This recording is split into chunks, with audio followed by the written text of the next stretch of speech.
আমি গত দুই জুমা থেকে মিরাসের উপর আলোচনা করে আসছি। গত জুমায় আমরা আলোচনা শুনেছিলাম ছেলে মেয়ে, বাবা মা এবং ভাই বোনদের কিছুটা শুনেছিলাম আর কি। তো আজকে আমরা ভাই বোনদের অংশের ওপরে একটু বিস্তারিত আলোচনা শুনবো ইনশাআল্লাহ। নিজের ভাই বোন, বিমাতা ভাই বোন এবং বৈপিত্র্য ভাই বোন, বৈমাত্রেয় বৈপিত্র্য এবং সহোদর, তিন রকম ভাই বোনদের অংশ নিয়ে এবং পাশাপাশি আরও কিছু কথা শুনবে ইনশাআল্লাহ। আল্লাহ রাব্বুল আলামিন আমাকে তৌফিক দান করুন। আমি যা বলার ইচ্ছা করেছি আপনাদের সামনে আমি যেন তা যথাযথভাবে তুলে ধরার সুযোগ পাই। আল্লাহ রাব্বুল আলামিন আমাকে সুযোগ করে দিন। সাথে সাথে আমরা বিষয়গুলো মনোযোগের সাথে শুনব। অত্যন্ত জটিল বিষয়, আমি গত জুমাতেও বলেছিলাম। তো এই জন্য আমি আপনাদেরকে একটু মনোযোগ দিয়ে শোনার চেষ্টা করার জন্য অনুরোধ করব। আমি সূরাতুন নিসায়ের 176 নম্বর আয়াত তেলাওয়াত করেছি এবং গত দুই জুমাতে যে সূরাতুন নিসায়ের 11 এবং 12 নম্বর আয়াত তেলাওয়াত করেছিলাম, 12 নম্বর আয়াতের শেষাংশেও এই প্রসঙ্গটি আসছে। তো এই আয়াতগুলোতে আল্লাহ রাব্বুল আলামিন যে কথাটি বলছেন, সূরাতুন নিসায়ের 12 নম্বর আয়াতের শেষে বলছেন, ওয়াইন কানা রাজুলুন ইউরাসু কালালাতান আবিমরাআতুন ওয়ালাহু আখুন আও উখতুন ফালিকুল্লি ওয়াহিদিন মিনহুমাস সুদুস। আল্লাহ রাব্বুল আলামিন বলেছেন যে যদি এমন কোনো ব্যক্তি মারা যান যার ছেলে মেয়ে নাই এবং বাবা নাই, যার ছেলে মেয়ে নাই এবং বাবা নাই, এমন যদি কোনো ব্যক্তি মারা যান তাহলে অথবা এমন কোনো ব্যক্তি মারা যান অথবা এমন কোনো মেয়ে মারা যান যে যার ছেলে মেয়ে নাই এবং বাবা নাই, কিন্তু ভাই বোন আছে। কেমন ভাই বোন? ওয়ালাহু আখুন আও উখতুন লিউম্মিন, তার মা এক বাবা দুই, এরকম ভাই বোন আছে। মা এক বাবা দুই এরকম ভাই বোন আছে। তাহলে ফালিকুল্লি ওয়াহিদিন মিনহুমাস সুদুস, এমন ভাই বোনরা ওই মাইয়েতের থেকে 6 ভাগের 1 ভাগ করে সম্পদ পাবে। 6 ভাগের 1 ভাগ তারা পাবে। ফালিকুল্লি ওয়াহিদিন মিনহুমাস সুদুস ফাইন কানু আকসারা মিন যালিকা, যদি তারা এক ভাই এবং এক বোনের অধিক থাকেন, 2 জন থাকেন, 3 জন থাকেন, 4 জন, যতজন থাকুন না কেন, ওই 6 ভাগের 1 ভাগ তারা ভাগ করে নেবেন। এটাই আল্লাহ বলছেন, ফাইন কানু আকসারা মিন যালিকা ফাহুম শুরাকা ফিস সুলুসি, যদি তারা এর চেয়ে বেশি থাকেন, একাধিক থাকেন বা 2 বা 3 বেশি জন থাকেন, তাহলে এই 3 ভাগের 1 তাহলে তারা 3 ভাগের 1 ভাগের মধ্যে শরিক হবেন। যদি একজন থাকেন, যদি একজন ভাই বা একজন বোন থাকে, তাহলে প্রত্যেকে 6 ভাগের 1 ভাগ করে পাবে। আর যদি তারা একাধিক থাকেন তাহলে 3 ভাগের 1 ভাগ করে পাবে। এই হচ্ছে, আবার বলছি, যে যদি তা এক ভাই বা এক বোন থাকেন তাহলে 6 ভাগের 1 ভাগ পাবেন। আর যদি একাধিক থাকেন তাহলে 3 ভাগের 1 ভাগের মধ্যে 1 ভাগ তারা বন্টন করে দেবেন। এই হচ্ছে তাদের অংশ। আমি এটা আরেকটু বিস্তারিত বলছি। আল্লাহ রাব্বুল আলামিন যে কথাটি বললেন তার বিস্তারিত হচ্ছে, আমরা সংক্ষেপে যেটা ধরে নেব, মাইয়েতের হয়তো নিজের ভাই বোন থাকবে, অথবা নিজের ভাই বোন থাকবে, অথবা বাবা এক মা দুই, অথবা মা এক বাবা দুই। 3টা রকম আমরা জানতে পারবো। একটা হচ্ছে নিজের ভাই বোন, অথবা বাবা এক মা দুই, অথবা মা এক বাবা দুই। এরকম যদি ভাই বোন থাকে তাহলে কীরকমভাবে এই ভাই বোনরা কীরকম অংশ পাবে? আমরা গত জুমাতেও শুনেছি, যদি কিছুটা শুনেছি, যদি কোনো মাইয়েত যদি মারা যান তাহলে তার ছেলে নাই, আর এদিকে ছেলে মেয়ে নাই বা বাবা নাই, মেয়ে যদি থাকে তা কীরকম হবে আমরা পরে আসছি, যে নিজের ভাই বোন আছে আর ছেলে মেয়ে নাই আর এদিকে বাবা নাই, এমত অবস্থায় ভাই বোন যারা আছে, নিজের সহোদর ভাই যারা আছে, তারা নিজের ছেলেমেয়ের মতো হবে আর কি। নিজের ছেলেমেয়েরা যেমন নিজের ছেলে যেমন 2 অংশ পায় আর মেয়ে যেমন এক অংশ পায়, মোট সম্পদ 3 ভাগে ভাগ করে 2 টাকা পেয়ে যাবে, যেমন ছেলে পায় আর এক মেয়ে পায় 1 টাকা, এইভাবে 3 অংশে ভাগ করে দিতে হয়। ঠিক অনুরূপ মাইয়েতের যদি নিজের 1 ভাই 1 বোন থাকে তাহলে তারা নিজের ভাই পাবেন 2 টাকা, বোন পাবেন 1 টাকা, এভাবে মাইয়েতের মোট সম্পদ তার ভাগ করে নেবেন। নিজের ভাই বোনের মধ্যে এভাবে ভাগ হয়ে যাবে। এভাবে যদি মাইয়েতের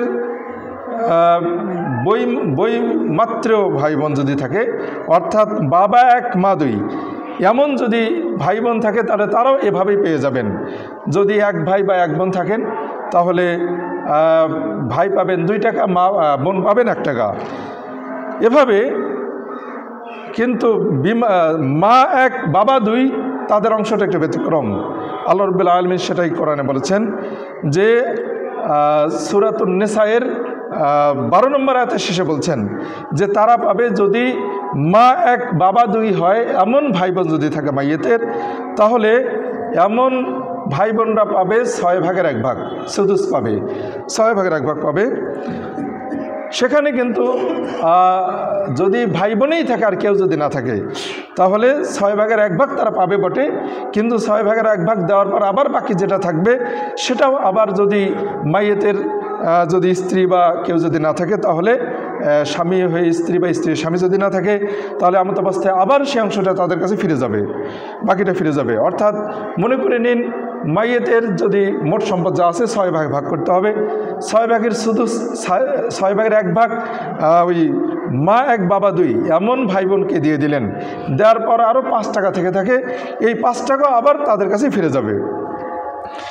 এই হচ্ছে যদি মাইয়েতের নিজের ভাই বোন বা বৈপিত্রীয় ভাই বোন বা বৈমাত্র ভাই বোন, তাহলে বৈপিত্রীয় ভাই বোন যেটা আর কি, তারা তুলনামূলক কম পাবে, আর বৈমাত্র ভাই বোন যারা তারা বেশি পাবে, এটা বোঝা গেল আর কি।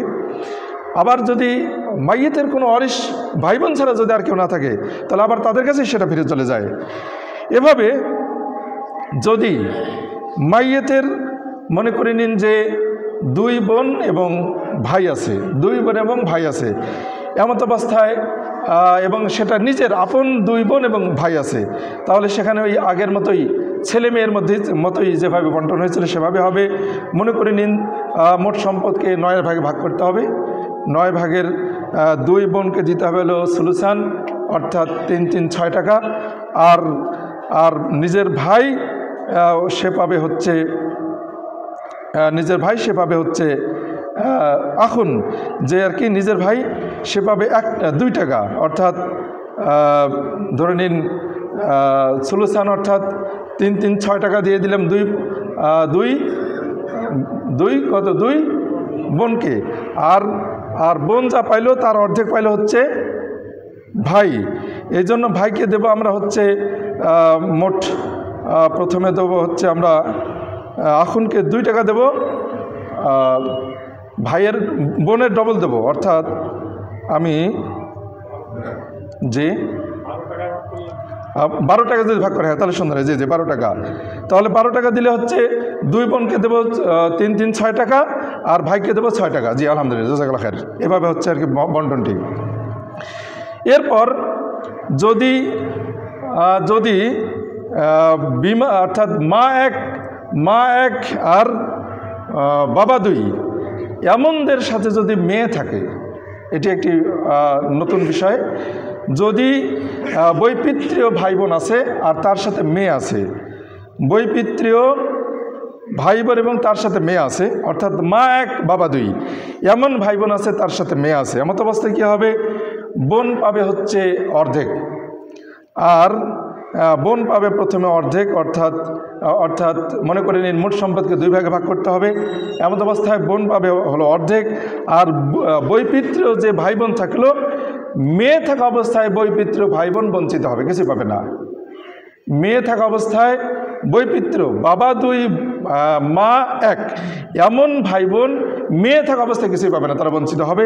অর্থাৎ মেয়েকে প্রথম তার যে মিরাজ সূত্রে যেটা অংশ অর্ধেক, সে অংশ অর্ধেক দেওয়ার পর আরও যে অর্ধেক থাকবে সেটাও আবার বোনের কাছে ফিরে চলে যাবে। অর্থাৎ পুরোটাই বোন পেয়ে যাবে, কে বলে মেয়ে পেয়ে যাবে। আর পিতৃ যে ভাই বোন থাকলো এরা পুরোটাই বঞ্চিত হবে। অর্থাৎ মেয়ে থাকা অবস্থায়, নিজের মেয়ে থাকা অবস্থায় বৈপিত্র ভাই বোন কিছুই পাবে না। একইভাবে এর একটু ব্যতিক্রম, যদি বাবা এক আর মা দুই হয়, আমরা যেটা জানতে পারলাম যে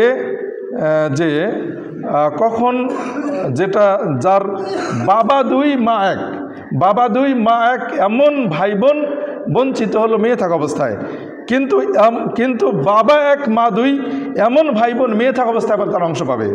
সেটা হচ্ছে যেমন হাদিসা যেমন আসছে আর কি, যেমন আমরা মোট সম্পদকে যদি আমরা 6 ভাগে যদি ভাগ করি, তাহলে মেয়েকে দেব আমরা অর্ধেক, আর বৈপিত্র ভাই বোন যারা থাকবে তাদেরকে দেব হচ্ছে, ভাইকে দেব অর্ধেক, ভাইকে দেব ডবল, বোনকে দেবো হাফ, অর্থাৎ বাকি 3 টাকা। 6 টাকা ভাগ করব, 6 টাকার মধ্যে 3 টাকা দেবো নিজের মেয়েকে, আর ভাইকে দেব হচ্ছে 2 টাকা, আর বোনকে দেবো 1 টাকা। ভাইয়ের দ্বিগুণ পাবে বোন। এভাবে 3 আর 3, আর এদিকে ভাইকে দিলাম 2 আর বোনকে 1, এই মিলে হলো 3 আর 3 6, এভাবে বন্টন হবে তাদের মধ্যে। এরকম যদি আমরা আরও দেখব, যদি এরকম মা দুই বাবা এক এমত অবস্থায় যদি 2 মেয়ে থাকে, 2 মেয়ে আর মা দুই বাবা এক এমন যদি হয়, তাহলে মোট সম্পদকে 9 ভাগে ভাগ করতে হবে। 9 ভাগে ভাগ করে 2 মেয়েকে দেব আমরা সুলুসান, যেটা আমরা গত জমায় শুনেছিলাম। 2 মেয়েকে সুলুসান অর্থাৎ 6 টাকা, 3 ভাগের 2 ভাগ, 6 টাকা দিয়ে দিলাম। এরপর ভাই আর বোনকে 1 টাকা আর ভাইকে 2 টাকা, এভাবে তারা ভাইয়ের দ্বিগুণ বোনের দ্বিগুণ ভাই পাবে। এভাবে 3 টাকা, 3 আর 6 মোট 9 টাকা তাদের মধ্যে বন্টন হবে। এই হচ্ছে বৈপিত্র এবং বৈমাত্র ভাই বোনদের অংশ। এটি আল্লাহ রাব্বুল আলামিন তিনি এই কালালার আয়াত আর কি, সূরাতুন নিসা এর শেষের 176 নম্বর আয়াত এবং সূরাতুন নিসা এর 12 নম্বর আয়াতের মধ্যে আল্লাহ রাব্বুল আলামিন এই কথাগুলো বলেছেন। এখানে আমাদের একটি স্মরণ করার বিষয়, সেটা হচ্ছে যখন ছেলে থাকবে তখন ভাই বোনরা বঞ্চিত হবে।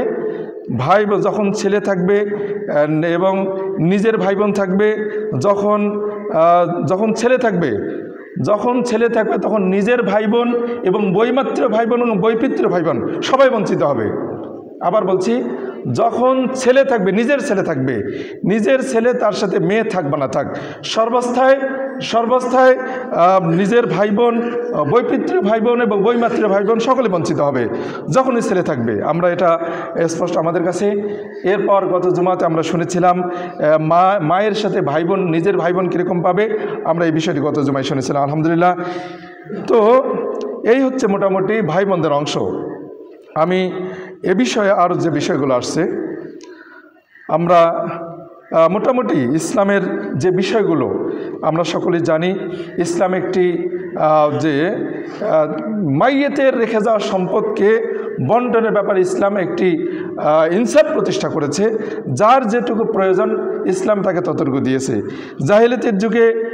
জাহিলিয়াতের যুগে সাধারণত এমনকি ইসলাম বাদ দিয়ে অন্যান্য ধর্মে সম্পদ বন্টনের ব্যাপারে অন্যায় ব্যবস্থা চালু রয়েছে। মৃত ব্যক্তির সম্পদ কেবলমাত্র হয়তো বড় ছেলে অধিকারে চলে যায়, একমাত্র বড় ছেলে পেয়ে যায়। ছোট ছেলে, মেয়ে, স্ত্রী, মা, বোন এরা সকলেই অধিকার বঞ্চিত হয়। অনেক সময় অন্যান্য ধর্মের মধ্যে যেটি আছে আর কি, অনেক সময় সম্পদ ভাই বা চাচার কাছে চলে যেত।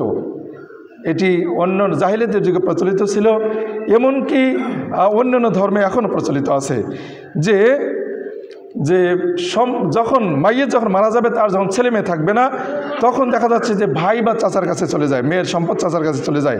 এমনটি আল্লাহ রাসূলের যুগে ঘটেছিল, যেমনটি আমরা হয়তো এর আগে আলোচনা শুনেছি। তো ছোটরা পেত না, নারীরা পেত না।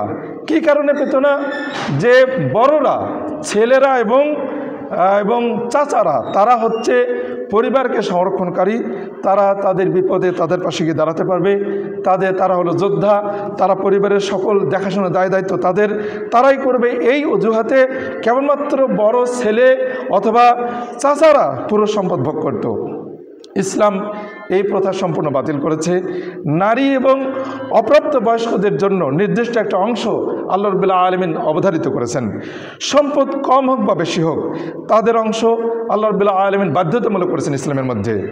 কোরআনে নির্ধারিত যে অংশগুলো আমরা জেনেছি, পিতামাতা, ছেলে মেয়ে, স্বামী স্ত্রী উভয়ের অংশ আমরা জেনেছি। এটি আমাদের কাছে গত দুই জুমা মিলে আমরা শুনেছি, আজকেও কিছুটা শুনলাম। আধুনিক জাহিলিয়াতের ব্যবস্থা যেটা ছিল, আজও অনেক ক্ষেত্রে নারী, পুরুষ, শিশু সকলকেই উত্তরাধিকার থেকে বঞ্চিত করা হয়। এমনকি পশ্চিম অর্থাৎ অনারব কে বলে অমুসলিমরা, তারা কেউ তাদের উত্তরাধিকার ছেলে মেয়েদের মধ্যে, যেহেতু তাদের ধর্মে এটি নির্দিষ্ট নিয়মাবলী নেই, কাজেই তারা যাকে ইচ্ছা যেভাবে ইচ্ছা সেভাবেই তাদের দেওয়ার প্রথা রয়েছে। এমনকি পশু পাখির নামেও তারা সম্পদ লিখে দিতে পারে, এই রেওয়াজ তাদের মধ্যে আছে। ইসলামী ব্যবস্থায় এর সম্পূর্ণ ব্যতিক্রম। ইসলাম সম্পূর্ণ ব্যতিক্রম। ইসলাম সমাজতান্ত্রিক, সাম্যবাদ, পুঁজিবাদ, এই সব কিছুর মাঝামাঝিতে একটি ন্যায্য বা ইনসাফ ভিত্তিক একটি পন্থা ইসলামের মধ্যে রয়েছে। সমাজতান্ত্রিক উত্তরাধিকারকে অস্বীকার করে, পুঁজিবাদরা সম্পূর্ণ স্বাধীনতা দেয়, যে যার মতো ইচ্ছা নিতে পারে। ইসলাম উভয়কে প্রত্যাখ্যান করে এর মাঝামাঝি অবস্থা ইসলাম গ্রহণ করেছে। ইসলাম উত্তরাধিকার বাধ্যতামূলক করেছে। এমনকি মৃত ব্যক্তি কখনো বঞ্চিত করতে পারে না। মৃত ব্যক্তি তার ইচ্ছার উপরে কখনো কোনো সম্পদ বন্টন করতে পারে না। এমনকি অমুসলিমদের মধ্যে তাদের মধ্যে দেখা যাচ্ছে যে তাদের মৃত ব্যক্তির সম্পদ পাওয়ার জন্য আইনের ধরা ধরতে হয়, আদালতে যেতে হয়। কিন্তু ইসলাম তার বিপরীত, বরং আইন আদালত ছাড়াই, আইনের মুখোমুখি হওয়া ছাড়াই ইসলাম উত্তরাধিকারীদেরকে যার যার অংশ দিয়ে দিয়েছে এবং সেটা প্রতিষ্ঠিত এবং সেটা বাস্তবায়ন করা হয়। যদি এমনকি ইসলাম প্রত্যেক অধিকারীকে তার অংশ দেওয়ার জন্য সহযোগিতা করে, যদি কখনো কেউ না পেয়ে থাকে। ইসলামে উত্তরাধিকার পরিবার কেন্দ্রিক, এটা রক্ত সম্পর্কিত এবং দাম্পত্য সম্পর্কের ভিত্তিতে প্রতিষ্ঠিত হয়েছে। কখনো দত্তক সন্তান যেটা আর কি, পোষপুত্র বা পোষ্য মেয়ে যেটা আমরা বলে থাকি, এভাবে পোষপুত্রের কোনো অংশ ইসলামে নেই। এমনকি বেভিচার সন্তান, জানিয়া যেটা আর কি, জেনাকারী নারী পুরুষের মাধ্যমে যে সন্তান আসে, তার অধিকার ইসলামে নেই। কারণ সেটি একটি যার সন্তান, তার বংশীয় পরিচয় নেই, বিধায় তার কোনো অংশ নেই। নিকটাত্মীয়কে অগ্রাধিকার দেওয়া হয়েছে, যে যত বেশি কাছের তাকে বেশি প্রাধান্য দেওয়া হয়েছে। অন্যান্য ধর্ম ব্যবস্থায়, অন্যান্য ধর্ম এবং ধর্ম ব্যবস্থায় কিন্তু এই অবস্থাটা নেই। ইহুদি ধর্মে শুধুমাত্র ছেলেরা উত্তরাধিকারী হয়, মেয়েদের কোনো অধিকার নেই। পশ্চাত্যে যারা রয়েছে তারা বন্ধু, এমনকি তাদের দাসদাসী বা তাদের কর্মচারী, এমনকি প্রাণীকেও তারা উত্তরাধিকার হিসেবে তারা স্থির করতে পারে। ছোট ছেলেরও সমান অধিকার ইসলামে দেওয়া হয়েছে।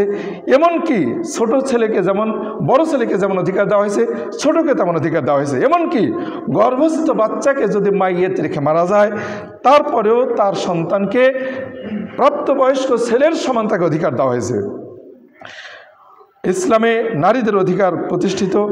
মা, স্ত্রী, মেয়ে, নাতনি, বোন এবং সকলকেই এ ধরনের মেয়েদেরকে যার যতটুকু অংশ পাওয়ার অধিকার রয়েছে, প্রাপ্যতা অনুসারে মাইয়েতের নিকটতম দিক থেকে প্রত্যেকের অধিকার ইসলাম দিয়েছে। যার যতটুকু অর্থের প্রয়োজনের সম্ভাবনাকে ভিত্তি করে সন্তানের প্রয়োজন, যার যতটুকু প্রয়োজন, সেই প্রয়োজন অনুসারে ইসলাম প্রত্যেক অধিকারীকে অধিকার দিয়েছে। যেমন ছেলেকে বেশি অধিকার দেওয়া হয়েছে মেয়ের তুলনায়, কারণ ছেলের উপর আর্থিক দায় দায়িত্ব অনেক বেশি, পরিবারকে দেখাশোনা, এমনকি নিকটাত্মীয়দের প্রতিও ছেলের অনেক কর্তব্য রয়েছে। পক্ষান্তরে মেয়েদের কর্তব্য তুলনামূলক কম বিধায় পিতার সম্পদ থেকে মেয়েরা ছেলেদের অর্ধেক পায়, ছেলেরা দ্বিগুণ পায়। একইভাবে মাইয়েত যিনি মারা যান, তার পিতামাতার তুলনায় ছেলেরা অধিক নিকটবর্তী, কাজেই ছেলেদেরকে বেশি অংশ দেওয়া হয়েছে পিতামাতার তুলনায়। এটি হচ্ছে ইসলামের একটি ইনসাফ ভিত্তিক বন্টন, যেটা আমরা ইসলামের এই বন্টন ইতিমধ্যে কিছুটা হলে আমরা জানতে পেরেছি। আল্লাহ রাব্বুল আলামিন আমাদেরকে এই বিষয়গুলো ভালোভাবে উপলব্ধি করে এর উপরে আমাদেরকে আমল করার তৌফিক দান করুন, সকল বলে আমিন। আসুন আমরা এরপরে কিছু বিষয় আমরা আসি, সেটা হচ্ছে আমরা সাধারণত দেখে থাকি যে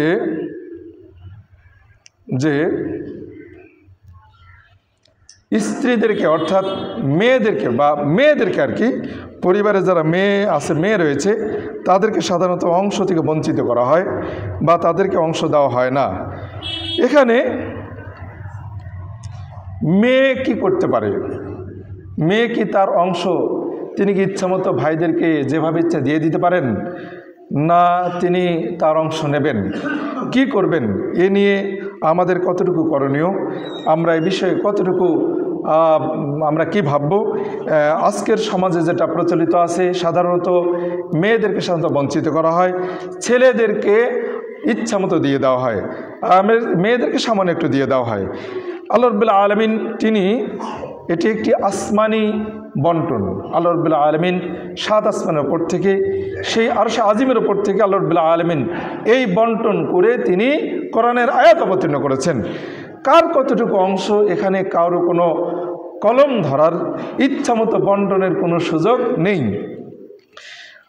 এটি আল্লাহর পক্ষ থেকে বন্টন করা। কাজেই মেয়েকে কোনো ব্যক্তি যদি নিজের থেকে যদি কখনো মেয়ের ইচ্ছার বাহিরে, মেয়েকে জিজ্ঞেস করে মেয়ের মনের ইচ্ছার বাহিরে যদি কখনো কেউ এই মেয়ের অংশের ব্যাপারে হাত ধরে বা কলম ধরে ইচ্ছামতো যদি মেয়েদেরকে কিছু দেয়, তাহলে তাদের বিরুদ্ধে অনেক মারাত্মক সতর্কবাণী রয়েছে। যেমন সূরাতুন নিসার 65 নম্বর আয়াতকে আমরা স্মরণ যদি করি, আল্লাহ রাব্বুল আলামিন বলেছেন, ফালা ওয়া রাব্বিকা লা ইউমিনুন হাত্তা ইউহাক্কিমুকা ফীমা শাজারা বাইনাহুম, যে মানুষরা যে সকল বিষয়ে ঝগড়ায় লিপ্ত রয়েছে, সেই সকল বিষয়ে যতক্ষণ পর্যন্ত তোমাকে, হে মুহাম্মদ, তোমাকে যতক্ষণ পর্যন্ত বিচারক হিসেবে নির্ধারণ না করবে এবং যতক্ষণ তোমার ফয়সালাকে গ্রহণ না করবে, ওয়ালা সুম্মা লা ইয়াজিদু ফি আনফুসিহিম হারাজা, এবং তাদের অন্তরের মধ্যে ওই বিচারকে মেনে নেওয়ার ব্যাপারে কোনো যদি কার্পণ্যতা রাখে, কোনো যদি দ্বিধা সংকোচ রাখে, তাহলে তারা কখনোই পরিপূর্ণ ইমানদার হতে পারবে না। তো কাজেই ওয়াইসাল্লিমু তাসলিমা, যতক্ষণ পর্যন্ত তারা পরিপূর্ণ কোনো দ্বিধা দ্বন্দ্ব সংকোচ ছাড়াই তোমার ফয়সালাকে মেনে না নেবে, ওয়াইসাল্লিমু তাসলিমান, এবং আত্মসমর্পণ না করবে, ততক্ষণ পর্যন্ত তারা কখনোই ইমানদার হতে পারবে না। কাজেই আল্লাহ রাব্বুল আলামিন তার পক্ষ থেকে যেটা বিধান, এ বিধান আমাদেরকে বাস্তবায়ন করতেই হবে। এটাই আবশ্যক, এটা ছাড়া আমাদের আর কোনো উপায় নেই।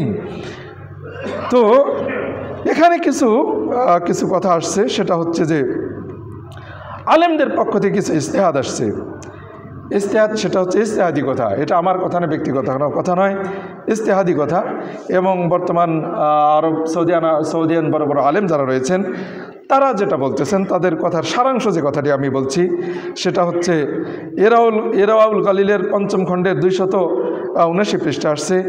এবং বিষয়ে যে কথাগুলো আসছে, স্ত্রী যদি, আমি তাদের কথাটার হুবহু অনুবাদ বলছি, স্ত্রী যদি নিজের উত্তরাধিকার দাবি না করে তবু তার কোনো গুনাহ নেই, সে চাইলে স্বেচ্ছায় তা ছেড়ে দিতে পারে, অথবা বিষয়টি এভাবেই রেখে দিতে পারে যাতে তার মৃত্যুর পরে তার উত্তরাধিকারীরা তা দাবি করতে পারে। যদি তিনি জীবদ্দশা না নিয়ে থাকেন, তাহলে তার মৃত্যুর পর তার উত্তরাধিকারীরা ওই মাইয়ে অর্থাৎ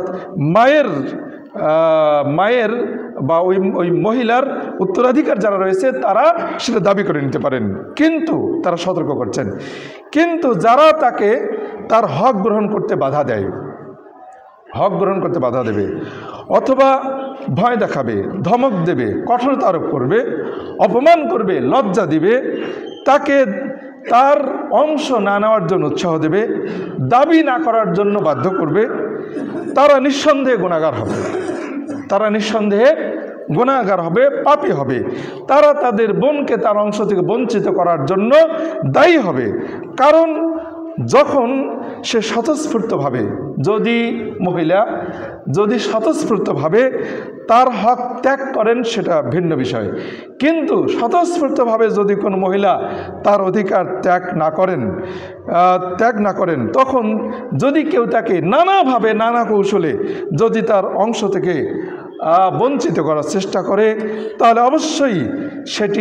অবশ্যই তারা গুনার মধ্যে পড়বে। কারণ আল্লাহ রাসূল বলেছেন, লা দরারা ওয়া লা দিরারা, অন্যের কোনো ক্ষতি করব না, নিজেও ক্ষতিগ্রস্ত হব না, অন্যেরও কখনো ক্ষতি করব না, এটি আল্লাহ রাসূল বলেছেন। কাজেই এই বিষয়টি আমাদেরকে এই বিষয়ে অত্যন্ত সাবধানতার বিষয়। বোনদেরকে বা মেয়েদেরকে, বাবারা তাদের মেয়েদেরকে এবং ভাইয়েরা তাদের বোনদেরকে, প্রত্যেকেই, এমনকি স্বামীরা তাদের স্ত্রীদেরকে মহারানার অংশ যেগুলো রয়েছে, কেউ কখনো তাদের অংশ না নেওয়ার জন্য কোনো রকম পায়তারা, কোনো রকম উৎসাহ বা কোনো রকম ভয়, ভীতি, ধমক, কঠোরতা, অপমানজনক বাক্য, লজ্জায় ঠেলে দেওয়ার মতো কোনো বাক্য, এ ধরনের কোনো শব্দ প্রয়োগ করা যাবে না, বরং তাকে তার অংশ দিয়ে দিতে হবে। যদি কোনো মহিলা তার অংশ যদি কখনো স্বেচ্ছায় আনন্দ চিত্তে যদি তার অংশ তিনি গ্রহণ না করেন সেটা ভিন্ন বিষয়। এটি একটি ইজতিহাদ, এটি আলেমগণের ইজতিহাদ, কিন্তু এর বিপরীতেও অনেক আলেমের মন্তব্য আসছে যে না, যার যার অংশ তাকে দিয়ে দিতে হবে। এই মতামতটা আসছে কারো কারো যে বোনদের যার যত অংশ থেকে দিয়ে দিতে হবে। আবার কোনো উল্লেখযোগ্য আলেমগণ মন্তব্য করেছেন যে যদি কখনো বোন তার ভাইয়ের কাছ থেকে পিতার অংশ না নিয়ে গরিব ভাইদেরকে দিয়ে চাচ্ছেন, যদি এমনটাকে দিয়ে দিতে চান, সেখানে আরও কিছু আলেমদের মাসালা আসছে। আমরা যেটা ওসিয়ত সম্পর্কে আমি আগামী যে আলোচনা করব, ওসিয়ত নিয়ে ব্যাপক আলোচনা আছে।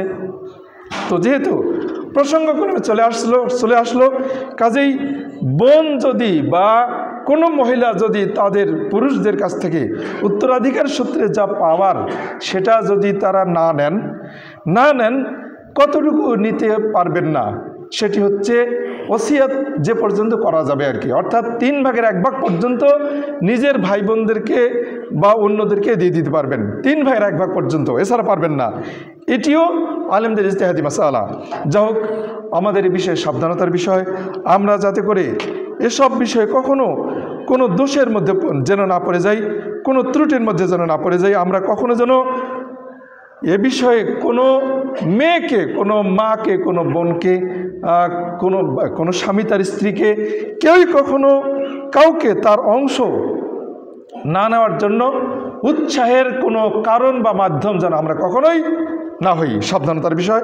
আল্লাহ রাব্বুল আলামিন আমাদেরকে বিষয়ে সাবধানতা তৌফিক দান করুন, সকল বলে আমিন। এরপরে যে বিষয়টি আসছে সেটা হচ্ছে যে কোনো ব্যক্তি তার জীবদ্দশায় তার সম্পদ বন্টন করতে পারবেন কিনা। এ বিষয়টি আমরা সাধারণত আজকে দেখছি যে অনেকেই জীবদ্দশায় তাদের সম্পদ তাদের ছেলেমেয়েদের মধ্যে বন্টন করে দিচ্ছেন। এ বিষয়টি আলিমগঞ্জ যেটি বলছেন, আমি সরাসরি ফতোয়া অর্থাৎ শেখ সালেহ আল মুনাজ্জেদের সাইট থেকে islamqa.com এবং আরবিতে যারা যদি আমরা মাসালা খুঁজি আল ইসলাম সওয়াল আর জবাব, এই সাইট থেকে সেখানে শেখ সালেহ আল মুনাজ্জেদ তিনি যে কথাগুলো বলেছেন, তিনি বলছেন যে নাম এজুজ, এটি জায়েজ রয়েছে পিতা তার ছেলে মেয়েদের মধ্যে জীবদ্দশায় সম্পদ বন্টন করে দেওয়ার অনুমতি রয়েছে, জায়েজ রয়েছে, কিন্তু তবে শর্ত হচ্ছে বেশারতিন, শর্ত রয়েছে। আল্লাহ ইয়াকসুদা বিহাজাল ইদরার, এই বন্টনের মাধ্যমে কাউকে কোনো ক্ষতির মধ্যে ফেলে দেওয়ার যেন কোনো উপায়, যেন ষড়যন্ত্র না থাকে। যেমন ধরে নিন কোনো ব্যক্তি তার একমাত্র মেয়ে আছে, ছেলে নাই, ভাই বোনেরা আছে বা ভাতিজারা আছে, এমত অবস্থায় যদি ওই বাবা তার মেয়ের জন্য ইচ্ছামতো সম্পদ লিখে দিয়ে যান, বন্টন করে দিয়ে যান, আর ওয়ারিশদেরকে ঠকানোর উদ্দেশ্যে, ভাইদেরকে ভাতিজাদেরকে ঠকানোর উদ্দেশ্যে যদি কাজটি করে থাকেন, যদি অংশীদারের অংশকে হ্রাস করার কমানোর যদি একটা কৌশল থাকে, তাহলে এটা জায়েজ নাই। একইভাবে যদি ছেলেমেয়েদের মধ্যে বন্টন করতে গিয়ে কাউকে বেশি কাউকে কম এই উদ্দেশ্যে যদি কখনো জীবদ্দশা বন্টন করতে যান, তাহলেও জায়েজ নাই। যদি এটি জায়েজ না থাকে, তাহলে জীবদ্দশা বন্টনের কোনো অর্থ থাকে না। যারা বন্টন করেন তারা সাধারণত কম বেশি করার তাগিদে কাউকে সুবিধা বেশি দেবেন, কাউকে কম সুবিধা দেবেন, কাউকে ভালো জায়গাগুলো দেবেন, কাউকে খারাপ জায়গাগুলো দেবেন, কাউকে বেশি কোনো একটা লোভ সেখানে আছে, কোনো একটা অপকৌশল ষড়যন্ত্র আছে, এই উদ্দেশ্যে জীবদ্দশায় সাধারণত বন্টনের ইচ্ছায় অনেকে থাকেন, যে কারণে জীবদ্দশা বন্টন করেন। কাজেই যদি যারা ওয়ারিশ রয়েছেন তাদের মধ্যে যদি কম বেশি করার মাধ্যমে কারো ক্ষতি সাধনের ইচ্ছা যদি না থেকে থাকে, তাহলে বন্টন করে দিয়ে যেতে পারেন।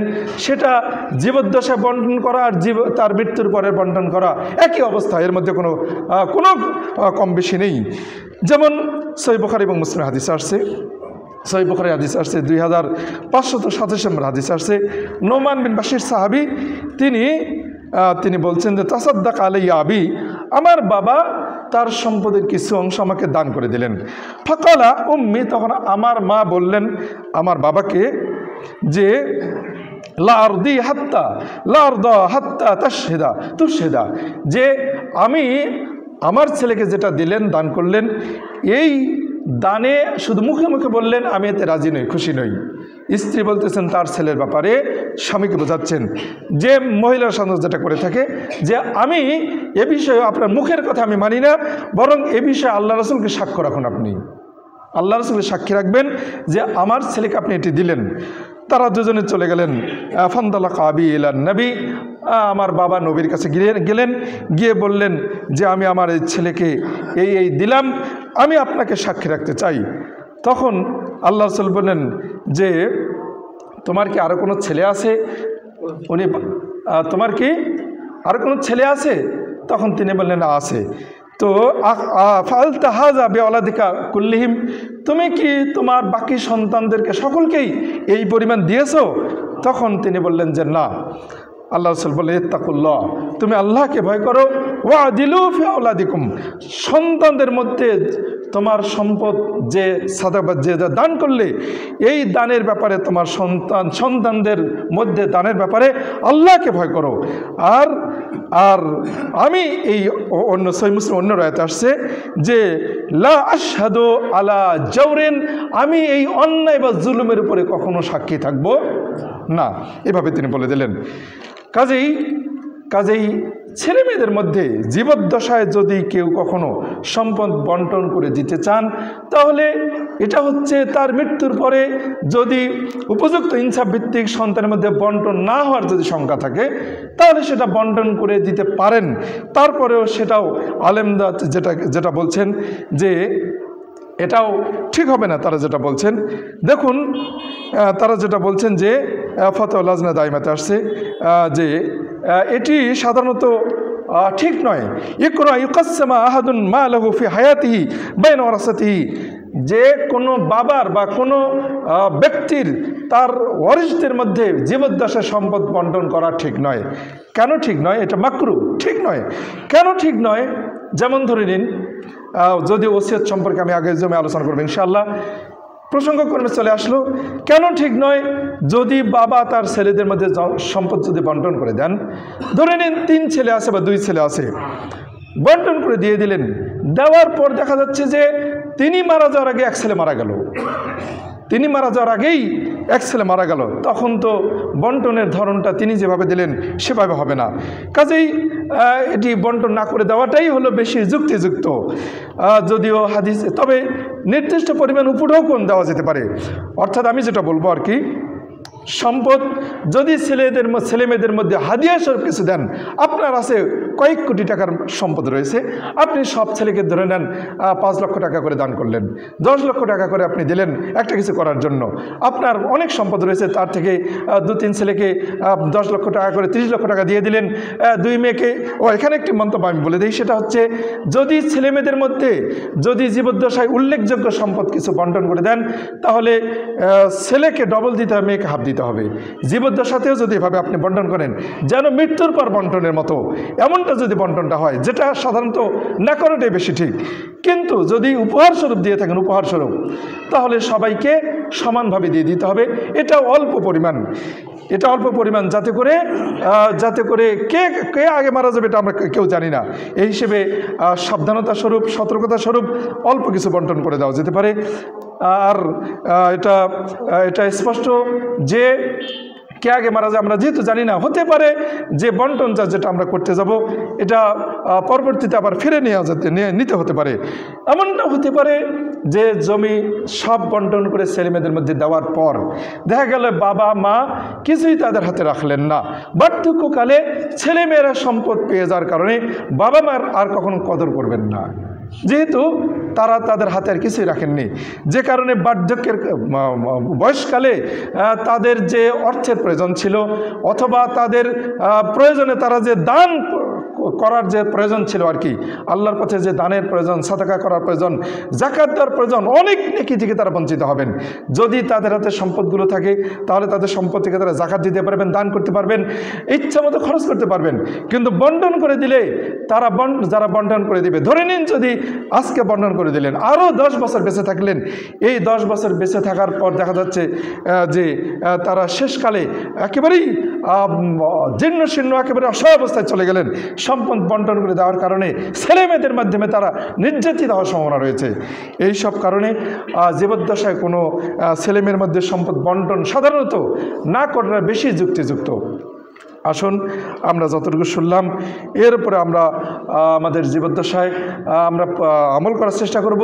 কোরআন সুন্নাহর আইন একেবারেই ফরজ আইন। আমি যেটা বলছি যে সূরাতুন নিসার প্রথম 11 নম্বর আয়াতের মধ্যে ফারিজাতুম মিনাল্লাহ, আল্লাহ রাব্বুল আলামিন বলেছেন এই যে অংশগুলো এটা আল্লাহর পক্ষ থেকে নির্দিষ্ট অংশ, এটা আল্লাহ রাব্বুল আলামিন সেই আরশ আজিমের উপর থেকে এই অংশ বন্টন করে তিনি কোরআনের আয়াত অবতীর্ণ করেছেন। কাজেই এটি অবধারিত, এটি আবশ্যক, ফরজ আইন। এখানে আমাদের কারো কোনো কম বেশি করার কোনো সুযোগ নেই। আল্লাহ রাব্বুল আমাদেরকে এই বিষয়গুলো ভালোভাবে উপলব্ধি করে আমাদের জীবনে বাস্তবায়নের তৌফিক দান করুন। সকল বলে আমিন। আমি আবার বলছি, আগামী জুমায় ওসিয়তের উপরে অত্যন্ত গুরুত্বপূর্ণ আলোচনা করব ইনশাআল্লাহ। এই বিষয়টি আমাদের খুব জানা প্রয়োজন। ওসিয়ত কাকে করব, কতটুকুর মধ্যে করব, কি কি বিষয় ওসিয়ত করা যেতে পারে, এমন বিষয় নিয়ে আগামী আলোচনা করব ইনশাআল্লাহ।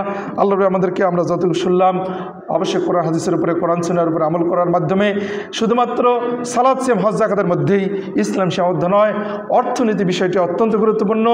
অর্থ যদি হালাল না হয়, টাকা পয়সা যদি হালাল না হয়, তাহলে হারাম খেয়ে হারাম করে সেটা দিয়ে ইবাদত, হারাম টাকা ভাই বোনদের সম্পদ জবরদখল করে অন্যায়ভাবে হরণ করে সেই টাকা পয়সা দিয়ে হজ সম্পাদন, এগুলোর কোনো ফায়দা নেই, কোনো উপকারিতা নেই, হারাম। আল্লাহ রাব্বুল আলামিন বলেছেন হাদিসে, আল্লাহ রাসূল বলেছেন ইন্নাল্লাহ তাইয়্যিব লা ইয়াকবালু ইল্লা তাইয়্যিবান, আল্লাহ রাব্বুল আলামিন পবিত্র, তিনি পবিত্র ছাড়া গ্রহণ করেন না। কাজেই সম্পদ হালাল হতে হবে, পবিত্র হতে হবে, সেই পবিত্র সম্পদ খেয়ে ইবাদত করতে হবে, সেই পবিত্র সম্পদ খেয়ে হজ সম্পাদন করতে হবে, সেই পবিত্র সম্পদ থেকেই যাকাত দিতে হবে, তাহলে আমাদের অন্যান্য সকল ইবাদত কবুল হবে।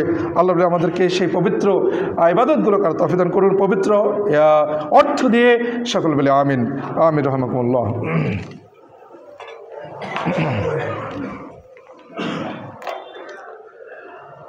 নাহমাদুর রাসূলুল কারীম, আম্মা বাদ, ফাউযু বিল্লাহি মিনাশ শাইতানির রাজিম, বিসমিল্লাহির রহমানির রহিম। ইন্নাল্লাহা ওয়া মালাইকাতুহু ইউসাল্লুনা আলান নবী ইয়া আইয়ুহাল্লাযীনা আমানু সাল্লু আলাইহি ওয়া সাল্লিমু তাসলিমা আল্লাহুম্মা সাল্লি আলা মুহাম্মাদ ওয়া আলা আলি মুহাম্মাদ কামা সাল্লাইতা আলা ইব্রাহিম ওয়া আলা আলি ইব্রাহিম ইন্নাকা হামিদুম মাজিদ আল্লাহুম্মা বারিক আলা মুহাম্মাদ ওয়া আলা আলি মুহাম্মাদ কামা বারাকতা আলা ইব্রাহিম ওয়া আলা আলি ইব্রাহিম ইন্নাকা হামিদুম মাজিদ। আমি গত জুমায় একটি মাসালা বলেছিলাম, সেই মাসালাটি একটু অস্পষ্ট। সেটা হচ্ছে যে বলছিলাম যখন ছেলে মেয়ে থাকবে না তখন সেই জায়গা দখল করবে নাতি আর নাতনি, ছেলের ছেলে মেয়ে, এই কথাটি বারবার বলছিলাম। কিন্তু আবার আজকে যেটা বলছি, এর আগে বলেছিলাম যে কোনো ছেলে যদি মারা যায় তাহলে দাদার থেকে তারা অন্যান্য চাচাদের মতো অংশ পাবে না, এটা বলেছিলাম। তো এখানে যদি নাতিরা ছেলেদের স্থান তখন দখল করবে যখন ছেলেদের স্তরে কোনো ছেলে থাকবে না, যখন ছেলেদের স্তরে কোনো ছেলে থাকবে না, শুধু নাতির স্তরে নাতি আছে, তখন নাতিরা ছেলেদের স্থান দখল করবে। আশা করি বিষয়টি বোঝা গেছে। আল্লাহ আমাদেরকে বিষয়গুলো বোঝার তৌফিক দান করুন। রাহমাকুমুল্লাহ। আল্লাহুম্মা আগফির লানা ওয়া লিল মুমিনিনা ওয়াল মুমিনাত ওয়াল মুসলিমিনা ওয়াল মুসলিমাত ওয়া আলিফ বাইনা কুলুবিহিম ওয়াসলিহ যাতা বাইনিহিম ওয়ানসুরহুম আলা আদুবিকা আদুবিহিম। আল্লাহুম্মা ইন্না আলাইকা কাফরাতিল লাযিনা ইয়াসুদ্দুনা আন সাবিলিক ওয়া ইয়াকাতিলুনা আওলিয়াআক। আল্লাহুম্মা খালিফ বাইনা কালিমাতিহিম ওয়া জালজিল আকদামাহুম ওয়া আনজিল মিন বাসাকাল্লাযী লা তারুদ্দু আনিল কওমিল মুজরিমিন। সকল বলে আমিন। ইয়া রাব্বুল আলামিন, আমাদেরকে ক্ষমা করুন, আমাদেরকে দয়া করুন, তোমার কোরআন সুন্নাহর উপরে আমল করার তৌফিক দান করুন। আমাদের অর্থ ব্যবস্থা যেটা রয়েছে সমাজে, আমাদের যে টাকা পয়সা রয়েছে, আমাদের যে জমি জমা রয়েছে, এগুলো আমাদের ওয়ারিসদের মধ্যে বন্টনের জন্য আমরা আপনার কোরআন সুন্নাহ ভিত্তিক বন্টনের চেষ্টা করবো। আল্লাহ আমাদের তৌফিক দান করুন। ইয়া রাব্বুল আলামিন, আমাদের পূর্বপুরুষরা যারা রয়েছেন, যদি কেউ কখনো কোনো অন্যায় করে গিয়ে থাকেন তাহলে সেই অন্যায়গুলো আজকে আমরা সংশোধনের চেষ্টা করব। আল্লাহ আমাদের তৌফিক দান করুন। ইয়া রাব্বুল আলামিন, আমাদেরকে তোমার রাসূলের সুন্নাহকে সর্বোচ্চ, তোমার কোরআনের আইনকে আগে আমাদের পরিবারে ব্যক্তিতে বাস্তবায়নের তৌফিক দান করুন। তাহলেই না আমরা ইনশাআল্লাহ আমাদের দেশে সমাজে বাস্তবায়নের আমরা ইনশাআল্লাহ সুযোগ পাব। চেষ্টা করার আমরা অধিকার রাখি। নিজেই ইসলাম মানি না, আর কিভাবে সমাজ দেশে ইসলাম প্রতিষ্ঠান আমরা চেষ্টা করবো। আল্লাহ আমাদের সেই তৌফিক দান করুন, এই বিষয়টি বোঝার তৌফিক দান করুন। আমাদের কাছে এক ভাই দোয়া চেয়েছেন, তার ভাই হার্ট স্ট্রোক করেছেন, এই মুহূর্তে ডক্টরস ক্লিনিকে আইসিইউতে রয়েছে। আমরা তার জন্য দোয়া করব। আল্লাহ রাব্বুল আলামিন তাকে সুস্থতা দান করুন, তাকে দয়া করুন, তাকে ক্ষমা করুন। আল্লাহ রাব্বুল আলামিন তাকে পরিপূর্ণ সুস্থতা দান করুন। বলে আজিল বাস রাব্বান নাস আশফান্তা শাফি লা শিফা ইল্লা শিফাউকা শিফা লা ইউগাদিরু সাকামা রাহমাকুমুল্লাহ। ইন্নাহু ইয়া'মুরুকুম বিল আদলি ওয়াল ইহসান ওয়া ইতা'যিল কুরবা ওয়া ইয়ানহাল ফাহশাল মুনকার ওয়াল বাগই ইয়াযিকুম লাআল্লাকুম তাযাক্কারুন ওয়া লা যিকরুল্লাহি তাআলা ওয়া আওলা ওয়া আযাল্lu ওয়া তাম্মা আকবার।